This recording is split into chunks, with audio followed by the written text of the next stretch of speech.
Red and blue lights flashed in the rearview mirror, interrupting a rare moment of civilian peace. Liam had commanded hundreds of thousands of troops, navigated war zones, and advised presidents. Yet on a quiet stretch of North Carolina highway, none of those stars on his uniform mattered, because he wasn't wearing them. He was just a black man in a nice car. What happened next would end a career, shake an entire police department, and redefine justice in one unforgettable night. The Carolina air was thick with the stifling humidity, typical of late August, clinging to the asphalt and hanging heavy in the branches of the towering loblolly pines. For General Liam Hayes, the oppressive heat was a minor inconvenience compared to the profound, almost spiritual peace of the open road. He was driving a midnight blue 1968 Chevrolet Chevelle, a masterpiece of American muscle that he had spent the last 5 years painstakingly restoring in his rare moments of downtime. The rumble of the V8 engine was a soothing baritone, a stark contrast to the cacophony of helicopter rotors, tactical briefings, and Pentagon bureaucracy that usually defined his life. Liam was a 4-star general in the United States Army, a man whose tactical brilliance had guided military operations across 3 different continents over a 38-year career. He had survived ambushes in the dusty streets of Fallujah, navigated the treacherous political minefields of Washington, D.C., and earned a chest full of medals that he rarely wore outside of absolute necessity. Tonight, he wore none of them. Dressed in a simple, unbranded grey polo shirt and tailored khaki trousers, he looked like any other successful older gentleman enjoying a Friday evening drive. He was exactly 45 minutes away from Fort Liberty, where he was scheduled to attend a private informal dinner with the base commander, Colonel David Mitchell. It was supposed to be a quiet weekend, a brief respite before deploying to Europe for a NATO summit. Liam had even dismissed his standard security detail, craving the solitude that only an empty highway and a classic car could provide. It was a decision he was about to severely regret. 2 miles back, hidden behind a dilapidated billboard advertising a long bankrupt motel, sat Oakhaven Police Cruiser Number 4. Inside the vehicle, Officer Bradley Jenkins aggressively chewed a piece of peppermint gum, his eyes scanning the 2-lane highway with predatory boredom. Jenkins was 26, built like a linebacker, and carried a massive chip on his shoulder. He had barely scraped through the police academy and had already amassed a thick personnel file of civilian complaints, mostly for excessive force and racial profiling. But in the small insular town of Oakhaven, where the police chief was a family friend, Jenkins had always been shielded from any real consequences. Jenkins believed he was a wolf among sheep, a rugged enforcer of law and order who was held back by the soft rules of modern policing. He was desperate for a major bust, something to validate his inflated sense of self-importance and secure a promotion to detective. When the pristine midnight blue Chevelle cruised past him, doing exactly 55 in a 55 zone, Jenkins's eyes narrowed. He took in the impeccable paint job, the custom rims, and then peering through the slight tint of the driver's side window, he saw Liam. A black man, late 50s, driving a vehicle worth north of $80,000. In Jenkins's prejudiced mind, the calculation was instantaneous and entirely baseless. Stolen ride, or drug money. He slammed his cruiser into gear, the tires kicking up a cloud of dry red dirt as he pulled onto the highway. He didn't bother running the license plate through dispatch. He didn't need to. He had already made up his mind that the man behind the wheel was a criminal. Liam noticed the headlights approaching rapidly in his rearview mirror, long before the sirens wailed. He had spent his entire life assessing threats, and the aggressive posture of the trailing vehicle instantly put him on high alert. He checked his speedometer.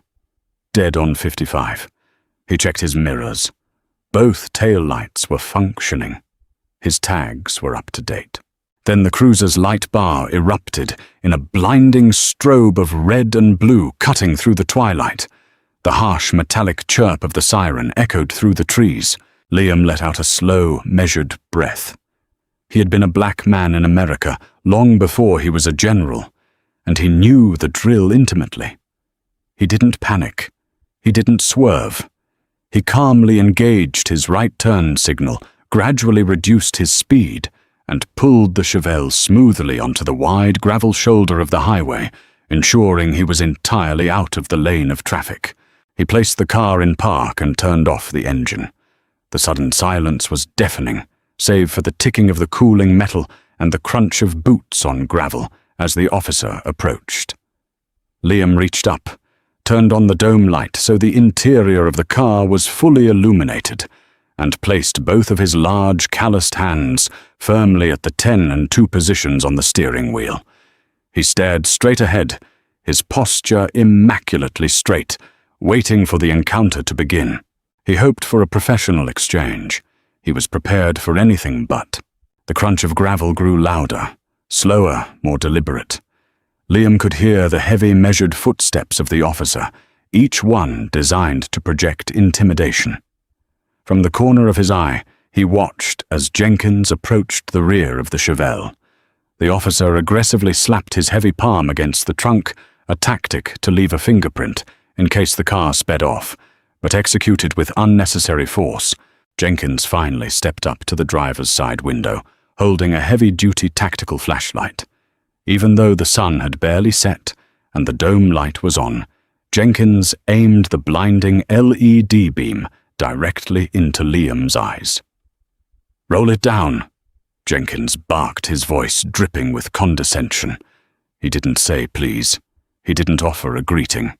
His right hand rested casually, yet menacingly, on the butt of his holstered sidearm. Liam squinted slightly against the glare, but did not turn his head away. With slow, telegraphed movements, he lowered his left hand to the manual window crank and rolled it down. "Good evening, officer," Liam said. His voice was a deep, resonant baritone, a voice that had commanded attention in briefing rooms across the globe. It was perfectly calm, devoid of fear or aggression. Jenkins leaned in his nose, crinkling as if he smelled something foul. "Where'd you steal the ride, old man?" Liam's jaw tightened imperceptibly, but his heart rate did not spike. He had been insulted by warlords and threatened by insurgents. The petty racism of a small-town cop was nothing more than a localized irritant. However, the inherent danger of the situation was not lost on him. "This is my vehicle, officer," Liam replied, enunciating every word with crisp precision. "I can provide the registration and title. What is the reason for this stop? I ask the questions here, boy." Jenkins spat the racial slur, slipping out with practiced ease. The word hung in the humid air, toxic and heavy. "Keep your hands clamped on that wheel. You move an inch without my say-so, and we're going to have a serious problem." Understand, Liam's hands remained perfectly still. "I understand. I am simply asking why I was pulled over. Swerving, failure to maintain lane, reckless driving. Take your pick." Jenkins lied effortlessly, shining the flashlight around the immaculate interior of the car. He found nothing out of place. No alcohol, no paraphernalia, just the pristine leather of a well-loved classic. This frustrated him further. "License, registration, and proof of insurance. Now, my registration and insurance are in the glove compartment," Liam explained patiently. "My identification is in my wallet, which is located in the breast pocket of my jacket, resting on the passenger seat. I will need to reach for them." Jenkins drew his weapon half an inch from the holster. The metallic click was distinct and terrifying. "I told you to keep your hands on the wheel. You reach for anything, and I will put a hole in you. You hear me?" The contradiction was blatant, a classic trap. "Give me your ID, but if you move to get it, I'll shoot." It was the lethal paradox that had claimed too many lives on American roads. Liam recognized the psychological warfare immediately. Jenkins wasn't conducting a traffic stop. He was hunting for a reason to escalate. He wanted Liam to panic, to argue, to make a sudden movement that would justify the use of force. Liam did none of those things. He possessed the discipline of a man who had stared down death on a dozen battlefields. He kept his eyes locked straight ahead, his voice a pillar of absolute ice. "Officer Tar," Liam said, the commanding authority bleeding through his civilian facade. "You have instructed me to keep my hands on the wheel, and you have instructed me to retrieve my documents. I cannot do both. I am unarmed. I am a general in the United States Army. If you would like to retrieve my jacket yourself, I invite you to do so safely." Jenkins let out a harsh, barking laugh. "A general? Yeah, and I'm the King of England. Step out of the vehicle." "Officer, I advise you to come." "I said step the hell out of the car!" Jenkins roared, his temper flaring. He unholstered his weapon fully, pointing it down at the doorframe, his finger resting dangerously close to the trigger guard. "With your hands raised, do it now." Liam knew that asserting his rank further was useless.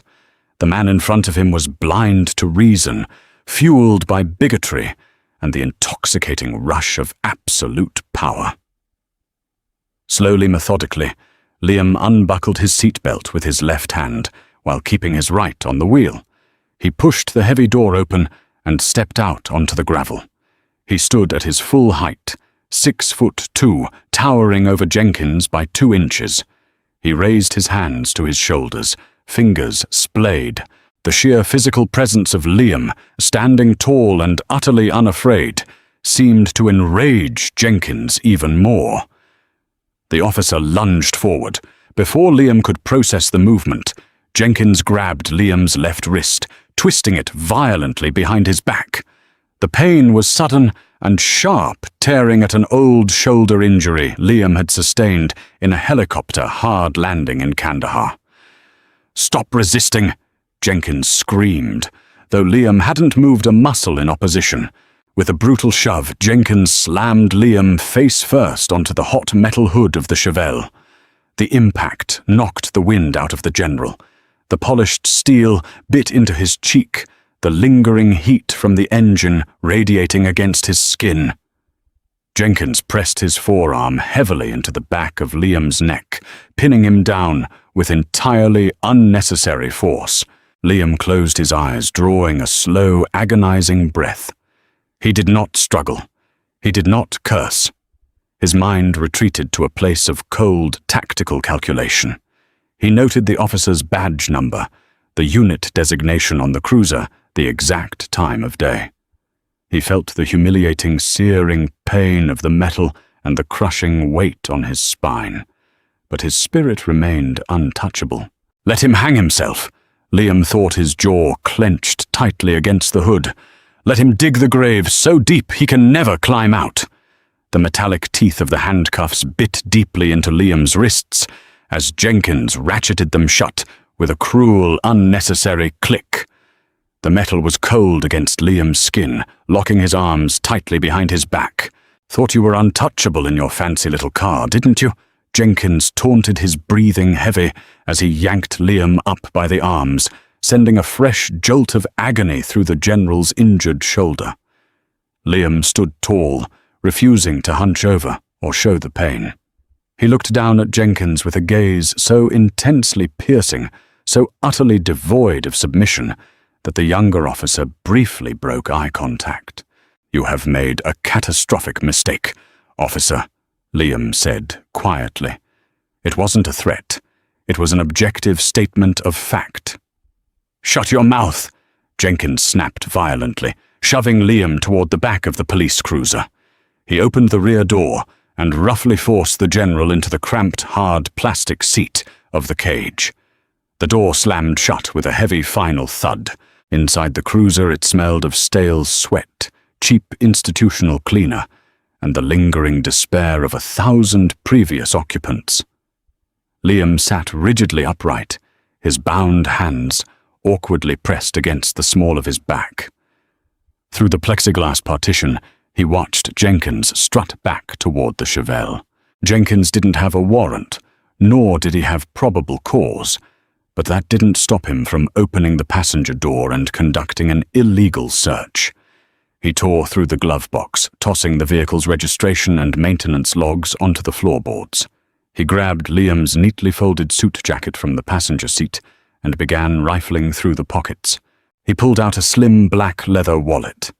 Jenkins flipped it open, his flashlight illuminating the contents. He bypassed the thick wad of $100 bills and pulled out the primary identification card. It was a United States Department of Defense Common Access card. The heavy plastic featured a microchip, a complex holographic overlay, and a crisp photograph of Liam in his dress blues, a constellation of 4 stars gleaming on his shoulders. The rank was clearly printed O10. General. Jenkins stared at it for a long moment. For a split second, a flicker of doubt crossed his face. But his arrogance quickly smothered it.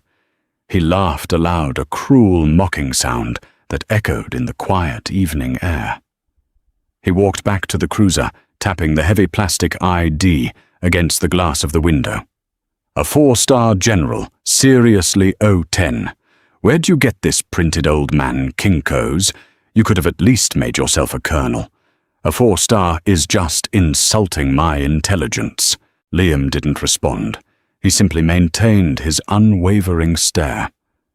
Jenkins threw the wallet into the front seat, got behind the wheel, and threw the cruiser into drive. We're going downtown, fake general.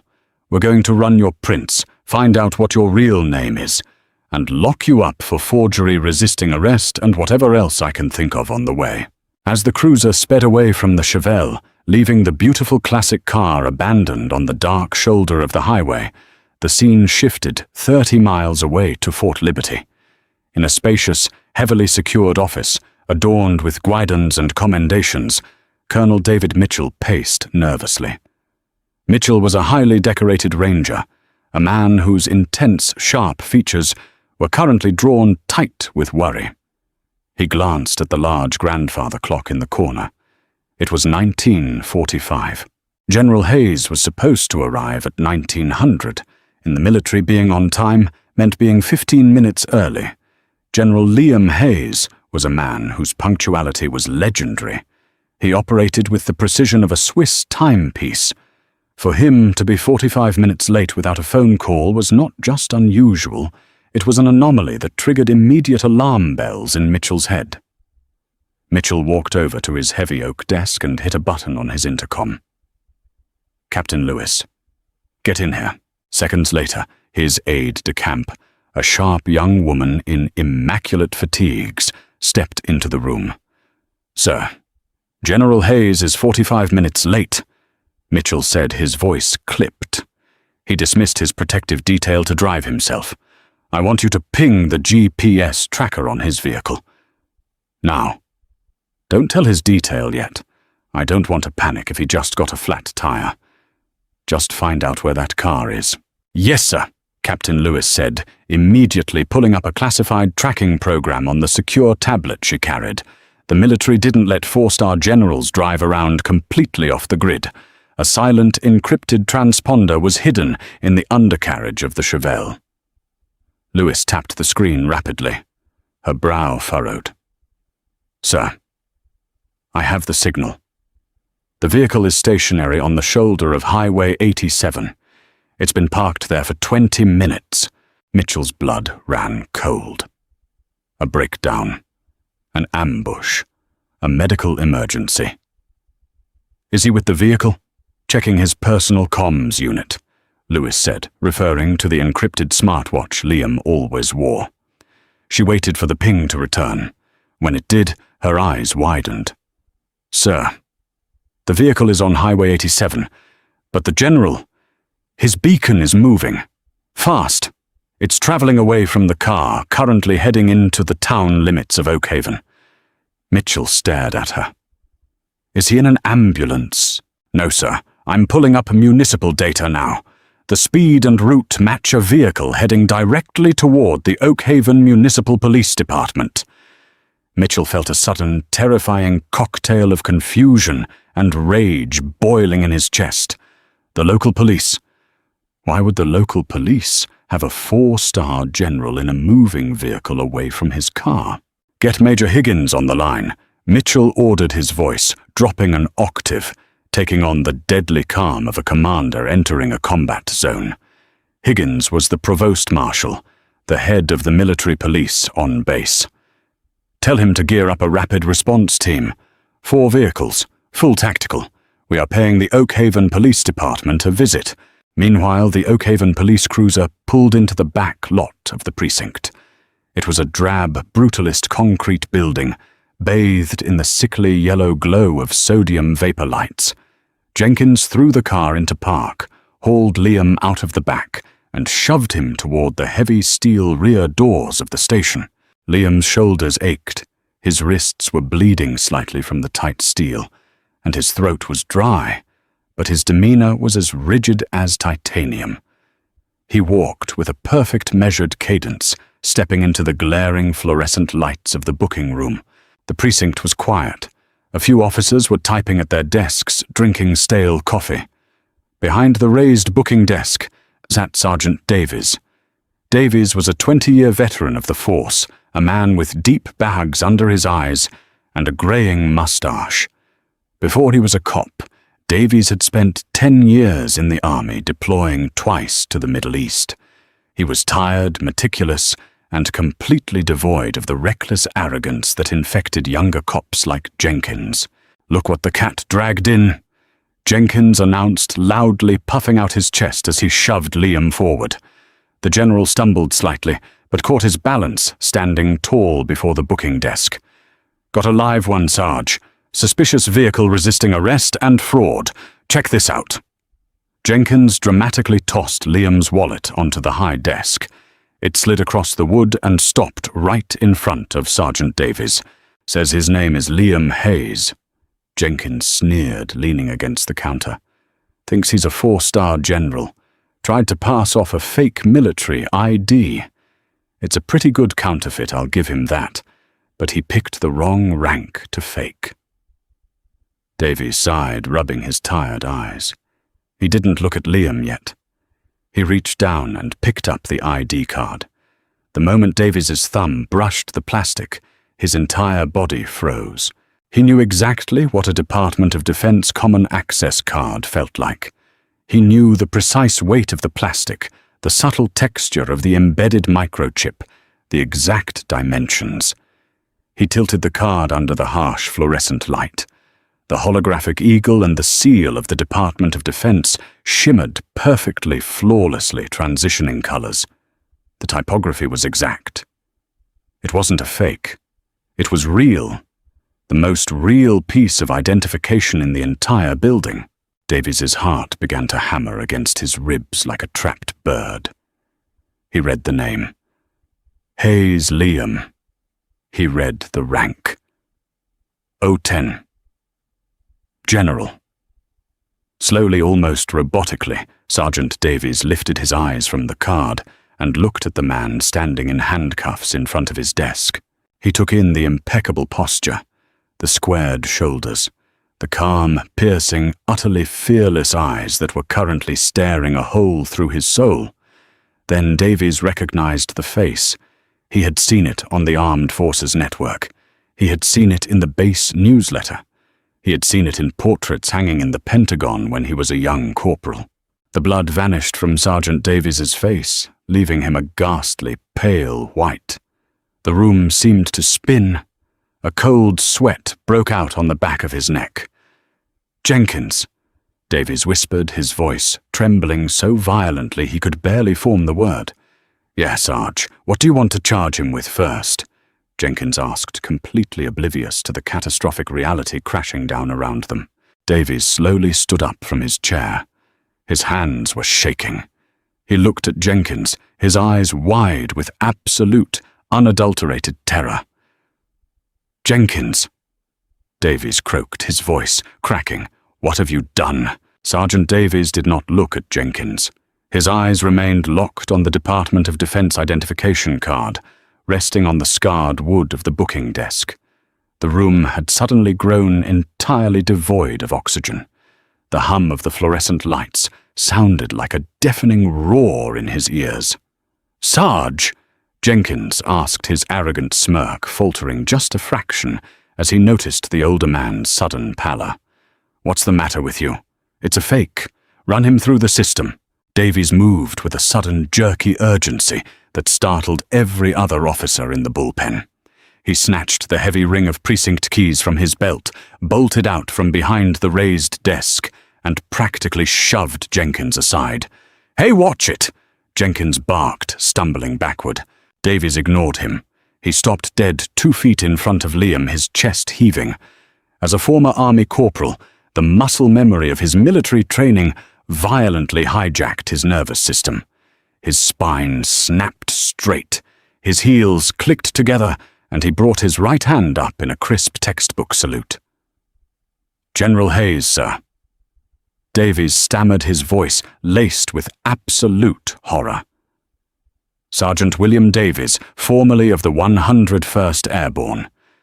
Sir, I am so profoundly sorry." The bullpen went dead silent. Phones stopped ringing, fingers hovered frozen over keyboards.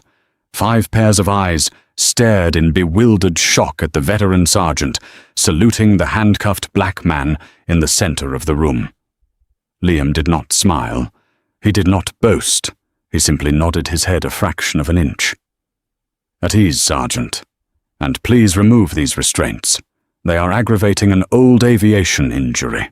"Immediately, sir." Davies said, his hands trembling violently as he stepped behind the general. He fumbled with the small silver key, struggling to fit it into the keyhole of the handcuffs. Jenkins, finally realizing the ground was shifting beneath his feet, stepped forward, his face flushing dark red with a toxic mix of confusion and defensive rage. "Davies, what the hell are you doing? You don't uncuff a suspect without my authorization. That's my collar. He's a fraud." Davies spun around, the unlocked handcuffs dangling from his fist. The veteran cop's eyes were wide, bloodshot, and filled with a fury that mirrored his terror. "Shut your mouth, Jenkins. You ignorant, arrogant fool. Look at the card, the microchip, the holographics, the DOD seal. It's real. Do you understand who this is? You just assaulted and falsely imprisoned the commanding officer of the United States Army Forces. Command." Jenkins blinked the words bouncing off his thick skull. No way. He's driving a stolen muscle car. He got aggressive. Liam calmly brought his arms to the front, rubbing his raw, bleeding wrists. He adjusted his grey polo shirt and squared his shoulders. When he finally spoke, his voice cut through the stagnant air of the precinct like a precision-guided munition. "Officer Jenkins." Liam began, his tone quiet, but carrying the localized gravity of a black hole. "At exactly 1842, you initiated a traffic stop without probable cause. You explicitly threatened lethal force when I offered compliance. You physically assaulted me, conducted an illegal search of my vehicle, and transported me across county lines without stating a valid charge. You have operated under the assumption that your badge shields you from accountability."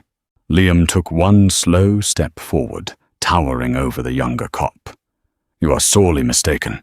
Before Jenkins could formulate another belligerent response, the heavy wooden door to the precinct captain's office swung open. Chief Robert Miller, a heavily built man whose political connections had kept him in power for 2 decades, stepped out holding a half-empty mug of coffee. "What in God's name is all this yelling about?" Chief Miller grumbled, adjusting his belt. "We have civilians in the waiting area." "Chief," Davies said, his voice cracking, "we have a catastrophic situation. Officer Jenkins just brought in—" The sentence was never finished. It started as a low rumble, a vibration that shook the cheap drop-ceiling tiles of the Oakhaven Police Department. The coffee in Chief Miller's mug began to ripple. Outside the frosted glass windows of the precinct's front doors, the darkness of the evening was suddenly obliterated by a blinding barrage of strobe lights. Not police red and blue, but the stark, piercing white and amber of tactical military vehicles. 4 matte black, up-armored SUVs skidded to a synchronized halt, completely blocking the street, the sidewalks, and the precinct exits. The heavy, unmistakable sound of armored doors slamming open echoed through the concrete walls. "What the hell is going on out there?" Chief Miller demanded, dropping his coffee mug. It shattered on the linoleum floor, but no one looked down. Jenkins instinctively reached for his sidearm. Liam's voice cracked like a whip. "Do not touch your weapon, officer, unless you wish to make the last and worst mistake of your very short life." The front double doors of the Oakhaven Police Department didn't just open, they were violently breached. The heavy glass panes rattled in their aluminum frames as 2 massive men in full tactical gear shoved them wide. They wore olive-drab fatigues, heavy plate carriers, and Kevlar helmets. Emblazoned across their chests in stark white lettering was the acronym Military Police. They fanned out instantly, their hands resting securely on the grips of their lowered M4 carbines. They didn't aim at the local police, but their tactical positioning was flawless. They had effectively secured the room in less than 3 seconds. Behind them strode Colonel David Mitchell and Major Higgins. Mitchell looked like a man ready to burn the building to its foundations.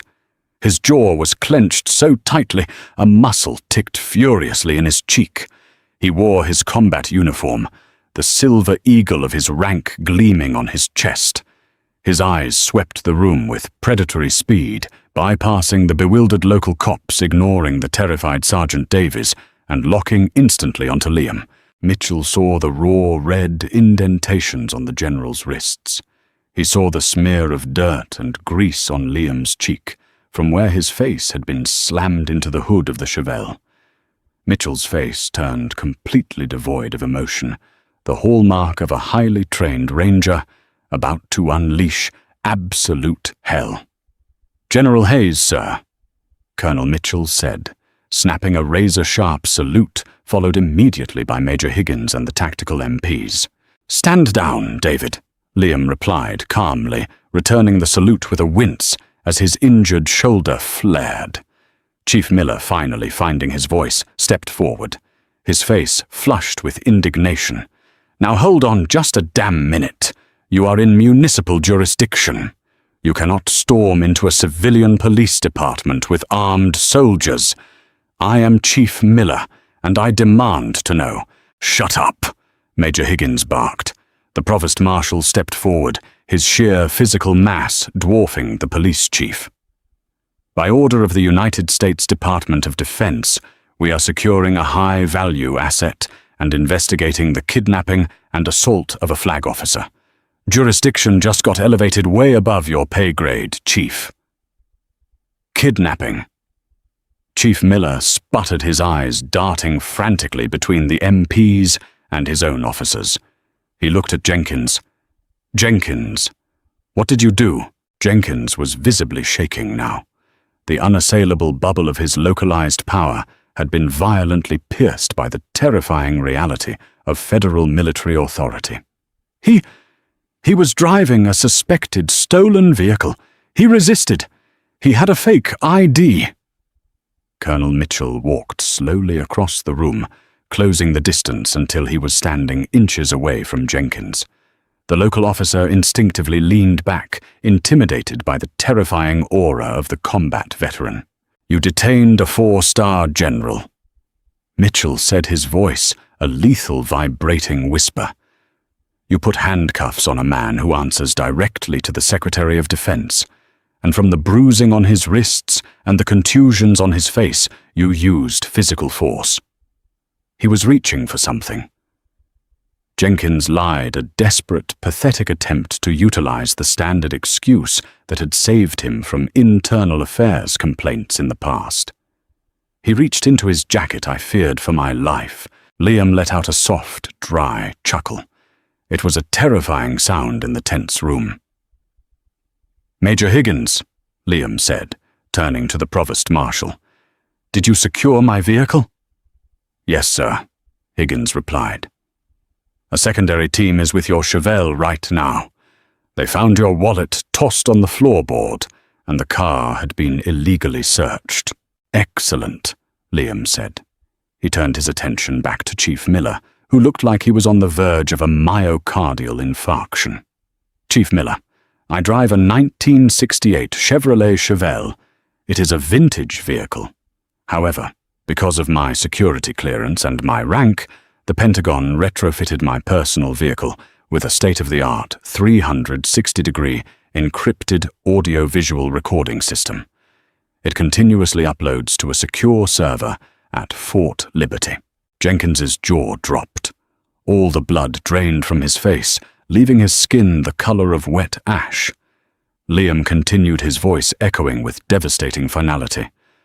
Furthermore, my smartwatch issued by Defense Information Systems Agency actively records audio telemetry when my heart rate spikes above a certain threshold. Every word your officer said, every racial slur he used, every threat of lethal force he manufactured is currently sitting on a server in Colonel Mitchell's office. Chief Miller closed his eyes, swaying slightly on his feet. He knew exactly what this meant. It wasn't just a lawsuit. It was the end of his department. It was a federal civil rights investigation, the FBI, the Department of Justice, and the national media all descending on his town like a biblical plague. General Washt, Chief Miller pleaded, his arrogance completely evaporating. Sir, please, this is a catastrophic misunderstanding. Officer Jenkins he's a rogue element. We will fire him immediately. We will drop all charges. We can handle this internally. Internally? Colonel Mitchell stepped in, his voice rising in volume. Your officer assaulted a federal official. That is a felony under 18 U.S. Code, Section 111. He deprived him of his civil rights, under color of law, a violation of Section 242. You aren't handling anything internally, Chief. The FBI's regional field office has already been notified. They are en route. The bullpen of the Oakhaven Police Department felt like a tomb. The air was heavy with the suffocating weight of irrevocable consequences. Jenkins, the man who had styled himself as a wolf among sheep, was now trembling so violently his duty belt rattled. The illusion of his supreme authority had been shattered, replaced by the crushing reality of federal prison. Sarge, Jenkins whispered, turning a desperate, pleading gaze toward Sergeant Davies. Sarge, you gotta help me explain. Davies stepped back, disgust contorting his weary features. You dug this grave yourself, Bradley. I told you 100 times your badge wasn't a license to terrorize people. Now you're going to pay for it. Liam stepped forward, the physical pain of his injuries fading into the background as the commanding aura of his rank took full precedence. He looked at Jenkins not with rage, but with a profound clinical pity. Power. Liam began, his baritone voice commanding absolute silence from every person in the room. Is a heavy burden. It requires discipline, restraint, and an unwavering commitment to the truth. You, Officer Jenkins, wear a badge that represents the trust of your community. You used it as a weapon against someone you deemed lesser. You thought I had no voice, because you judged me entirely by the color of my skin and your own preconceived biases. Liam gestured toward Colonel Mitchell and the heavily armed military police standing like statues around the perimeter. I am fortunate, Liam continued. I have the backing of the United States military. I have resources. I have cameras. But what about the young men who don't? What about the citizens you've pulled over on dark highways who didn't have stars on their shoulders or encrypted servers backing them up? How many lives have you ruined because there was no one to stop you? Jenkins couldn't meet the general's eyes. He stared at the scuffed linoleum floor, a single tear of pure panic cutting a path through the sweat on his cheek. Chief Miller frantically wiped his brow with a handkerchief. "General Hayes, I swear to you I didn't know he was operating like this. I will strip him of his badge right this second. Hand over your weapon and your shield, Jenkins. Now, do not touch him," Chief Major Higgins ordered, stepping between Miller and Jenkins. "He is now a subject of a federal investigation. We will hold him securely until the FBI agents arrive to take him into federal custody. He doesn't belong to your department anymore." Higgins nodded to two of his military police officers. They moved forward with terrifying efficiency. Before Jenkins could even process the command, his duty weapon was stripped from his holster, and a pair of heavy military-grade zip ties was ratcheted securely around his wrists. The sound of the thick plastic zipping shut was the exact inverse of the metallic click Jenkins had used on Liam less than an hour ago. It was the sound of justice recalibrating. "Colonel Mitchell," Liam said, turning away from the pathetic sight of the arrested officer. "Sir," Mitchell responded, standing at attention. "I believe we had a dinner reservation," Liam said, his tone finally softening, returning to the calm, distinguished gentleman who had been enjoying a drive earlier that evening. "I am profoundly late. The chef kept it warm for you, General," Mitchell said, a fierce, satisfied pride evident in his eyes. "Let us go, then. Sergeant Davies," Liam said, pausing at the shattered glass of the front doors. Davies snapped to attention once more. "Sir, you are a credit to your former uniform. When this department is inevitably restructured by the Department of Justice, I hope you remain to guide the next generation of officers. They will desperately need someone who understands the true meaning of duty." "Thank you, sir," Davies said, his voice thick with emotion. Liam walked out of the Oakhaven Police Department, the heavy tactical doors held open for him by two armed sentries. He stepped out into the humid Carolina night air, the blinding white strobe lights of the military convoy casting long, heroic shadows against the concrete walls. He climbed into the back of Colonel Mitchell's armored SUV, leaving the broken remnants of a corrupt precinct behind him. The drive to Fort Liberty was quiet, the silence a stark contrast to the chaos of the precinct. Liam looked out the tinted window, watching the pine trees blur past. He had fought battles across the globe, commanding armies to secure freedom in distant lands. But tonight was a sobering reminder that some of the most critical battles for justice, dignity, and the soul of the nation were still being fought right here, at home, on the dark, lonely stretches of American highways. The departure of General Liam Hayes and the military police convoy did not bring silence back to the Oakhaven Police Department. Instead, it left behind a suffocating, terrifying vacuum that was quickly filled by the looming dread of federal intervention. Chief Robert Miller retreated to his office, locking the door and frantically dialing his personal lawyer, his political fixers, and anyone he thought could save him. None of them answered. News of a military intervention at a local precinct had already leaked to the regional dispatchers, and the rats were fleeing the sinking ship. At exactly 21:15, the second wave arrived. There were no flashing lights this time, no blaring sirens, just the ominous synchronized hum of 3 black Chevrolet Suburbans pulling into the precinct lot. The doors opened, and a dozen men and women wearing navy blue windbreakers with the bright yellow letters FBI emblazoned across the back stepped out into the humid night. Leading them was Special Agent John Reynolds, a tall, gaunt man with silver hair and eyes like chipped flint. Reynolds was a veteran of the Department of Justice's Civil Rights Division. He had built his career dismantling corrupt police departments, prosecuting hate crimes, and putting dirty cops in federal penitentiaries. He did not suffer fools, and he had zero patience for small-town tyrants. Reynolds walked straight through the shattered front doors of the precinct, his tactical team fanning out behind him with boxes, hard drives, and federal warrants. Sergeant William Davies stood at attention, waiting. "Agent Reynolds," Davies said, his voice steady despite the chaos. "The suspect Bradley Jenkins is secured in interrogation room A. The military police left him in zip ties per your request." "Thank you, Sergeant," Reynolds said smoothly.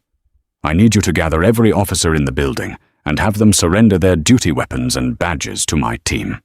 This precinct is now an active federal crime scene."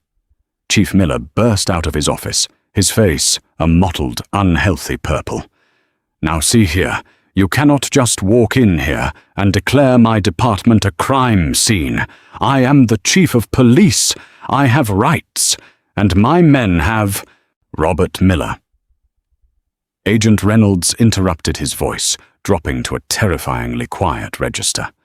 He didn't use the title chief. He pulled a thick folded piece of paper from his jacket pocket and thrust it against Miller's chest. "This is a federal search and seizure warrant signed by a United States District Judge. It covers every computer, every filing cabinet, every dashcam and every bodycam in this building. It also covers your personal phone and your private email accounts."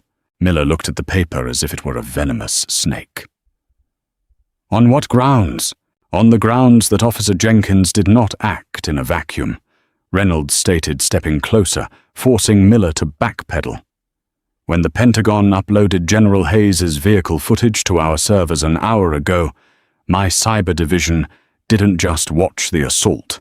They ran Jenkins's badge number through the national database. We found 34 buried excessive force complaints, 12 dismissed civil rights lawsuits, and a digital paper trail of you, Robert Miller, personally making sure none of them ever saw a judge." Miller's knees buckled slightly. He grasped the doorframe of his office to keep from collapsing. "We are not just here for the assault on a 4-star general." Reynolds continued, signaling his agents to begin bagging the precinct's computer towers. "We are here for the systemic deprivation of rights under the color of law. You protected a predator because he was your friend's son, and because you thought the people he targeted were invisible. You picked the wrong night, and you picked the wrong man." Down the hall inside the stark grey walls of interrogation room, a Bradley Jenkins sat shivering. The air conditioning was cranked high, but he was sweating profusely. The heavy military zip ties dug into his wrists. The bravado, the racial slurs, the aggressive posturing, it had all evaporated, replaced by the sickening realization of his own utter insignificance. The door opened, and Agent Reynolds walked in, carrying a laptop. He didn't introduce himself. He didn't offer water. He simply sat down across the metal table, opened the laptop, and turned the screen to face Jenkins. "I want you to watch this, Bradley," Reynolds said. He hit play. The screen showed the crystal-clear 4K resolution footage from the hidden cameras on Liam's Chevelle. It captured the pristine, driving the sudden aggressive pullover. The audio was flawless. Jenkins's voice filled the small room, dripping with condescension and racist vitriol. "Where'd you steal the ride, old man? I ask the questions here, boy." Then came the physical assault, the violent twisting of the general's arm, the sickening thud as Liam's face was smashed against the hot steel hood. Jenkins couldn't watch. He closed his eyes and turned his head away, a pathetic whimper escaping his throat. "Look at it!" Reynolds commanded, his voice cracking like a whip. Jenkins flinched and opened his eyes. "That man has 2 Purple Hearts. He commands armies. And you treated him like garbage because of his skin color. You are being charged with federal kidnapping, aggravated assault, and civil rights violations. You are looking at 20 years in a federal penitentiary. Your chief is going down, your department is being disbanded, and your life as a free man ended the second you put your hands on that car." Reynolds closed the laptop with a sharp snap that made Jenkins jump. "The DOJ does not offer plea deals for cases with 4K video evidence. Get comfortable, Bradley. You're going to be in a cage for a very long time." 6 months later, the winter air in Raleigh, North Carolina, was crisp and biting. Inside the polished mahogany walls of the United States Federal Courthouse, the atmosphere was even colder. The gallery was packed to absolute capacity. National news anchors, civil rights leaders, and military personnel filled the benches. The story of the highway general had become a national sensation, sparking massive protests and a congressional inquiry into small-town police corruption. At the defense table sat Bradley Jenkins. He was no longer a rugged enforcer. He was pale, gaunt, and wore a shapeless, bright orange federal jumpsuit. His hair was closely cropped, and his eyes darted nervously around the room. Beside him sat a public defender, as his police union had immediately abandoned him when the federal indictments dropped. Across the room, sitting entirely alone at the prosecutor's table, by special permission of the court, was General Liam Hayes. He was not wearing a grey polo shirt today. Today, Liam wore his army service uniform. The deep blue fabric was perfectly tailored. The 4 silver stars on each of his epaulets caught the light of the brass chandeliers. The left breast of his jacket was a vibrant tapestry of ribbons, commendations, and medals, a visual testament to a lifetime of service, sacrifice, and unbreakable discipline. He looked like an ancient king sitting in judgment. Judge Thomas Harding, a stern federal jurist with decades on the bench, looked down over his reading glasses. "Officer Jenkins." Judge Harding began, his voice echoing off the high ceilings. "A jury of your peers took less than 2 hours to find you guilty on all counts. Before I pass sentencing, the victim has requested to read a statement. General Hayes, the floor is yours." Liam stood up. He did not rush. He buttoned his jacket with his left hand, his right shoulder still bearing the subtle stiffness of the assault. He walked to the wooden podium in the center of the courtroom. The room was so silent, you could hear the soft rustle of the reporters' notepads. Liam adjusted the microphone, looking directly at Jenkins. Jenkins couldn't meet his gaze, staring fixedly at his shackled hands. "I have spent nearly 4 decades defending the Constitution of the United States." Liam's deep, resonant voice filled the room, carrying the weight of command and the sorrow of profound experience. "I have sent men and women into combat. I have written letters to grieving mothers.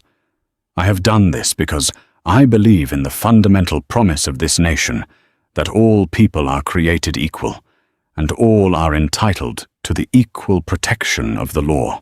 Liam gripped the edges of the podium. "When I was pulled over on Highway 87, I was not a general. I was not a soldier.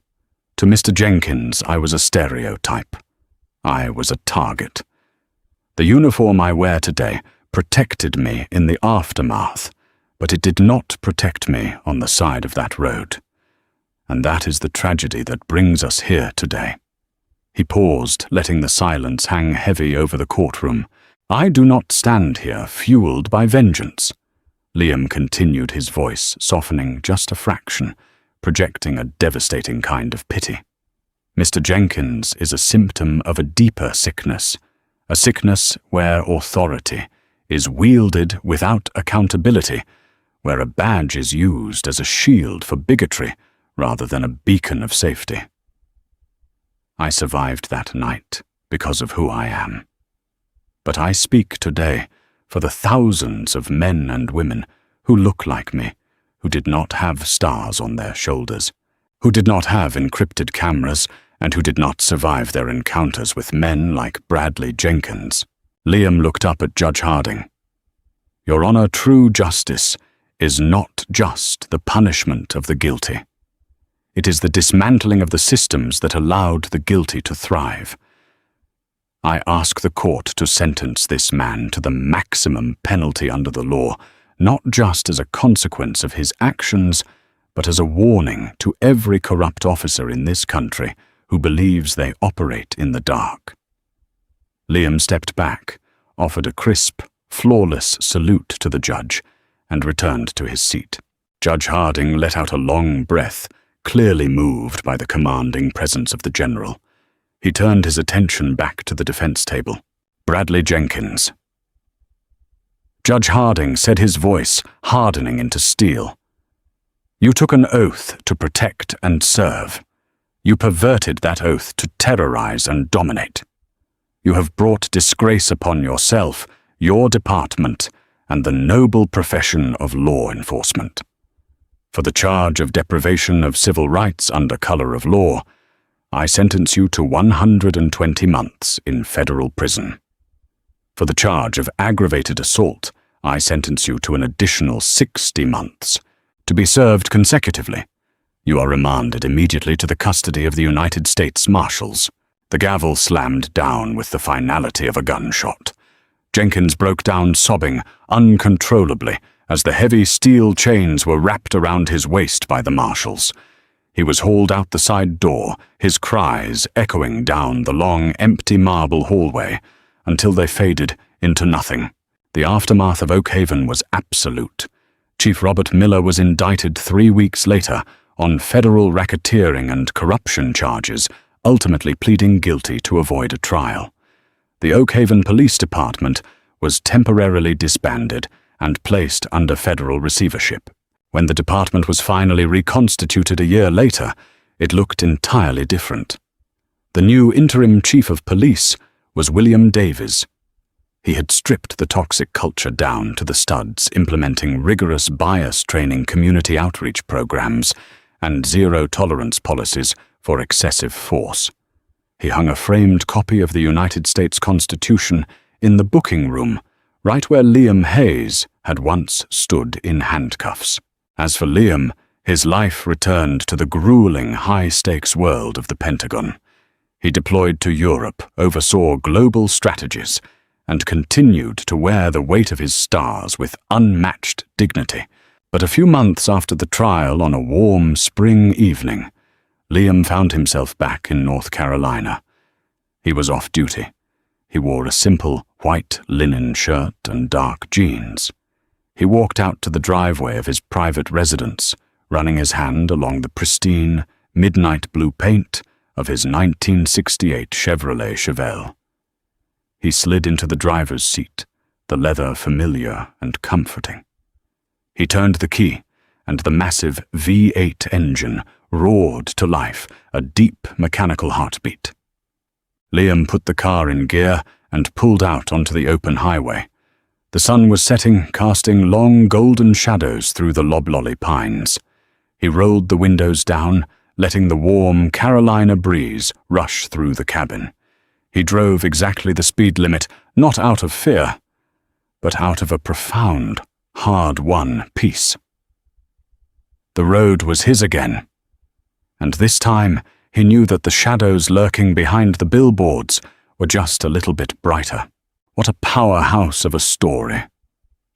General Liam Hayes' terrifying ordeal and ultimate triumph proves that true authority doesn't come from a badge, but from unwavering integrity and the courage to hold the corrupt accountable.